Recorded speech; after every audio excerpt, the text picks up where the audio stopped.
শেহতীয়াভাৱে উৰিয়াম ঘাটত যি জাননী প্ৰেৰণ কৰিছে প্ৰশাসনে তাৰ পিছতে গাড়ীয়ে তেওঁলোকৰ যি উৰিয়াম ঘাটত থকা সেইসকল বিদেশী তেওঁলোকে আচলতে নগাঁও দিশে অহা বা কলিয়াবৰৰ মাজেদি পাৰ হৈ যোৱা আমি দেখা পাইছোঁ।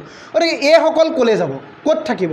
আমাৰ এটা ডাঙৰ প্ৰশ্ন হৈছে আৰু আমাৰ কলিয়াবৰৰ ৰাইজ নগাঁৱৰ ৰাইজ শংকাত ভুগিছে যে এইসকল আহি ক'ত বহিব। গতিকে আমি কলিয়াবৰ প্ৰশাসন নগাঁও প্ৰশাসনক আমি আহ্বান জনাইছোঁ যাতে এইসকল যিসকল উৰিয়াম ঘাটৰ পৰা উঠি আহিছে প্ৰশাসনৰ জাননীৰ পিছতে তেওঁলোক যাতে কোনো কাৰণত আহি নগাঁৱৰ কোনো অঞ্চলত তেওঁলোক বহিব নোৱাৰে বা চৰে চাপৰিয়ে থাকিব নোৱাৰে, ইয়াৰ ওপৰত ব্যৱস্থা লওক।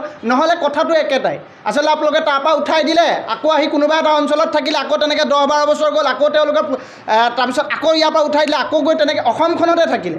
আচলতে এই কথা বতৰাবিলাকে অসমৰ বিভিন্ন ক্ষেত্ৰত অৰ্থনৈতিক দিশটোত হওক অসমৰ জনগাঁথনিত হওক বিভিন্ন ধৰণে ক্ষতি কৰি আহিছে।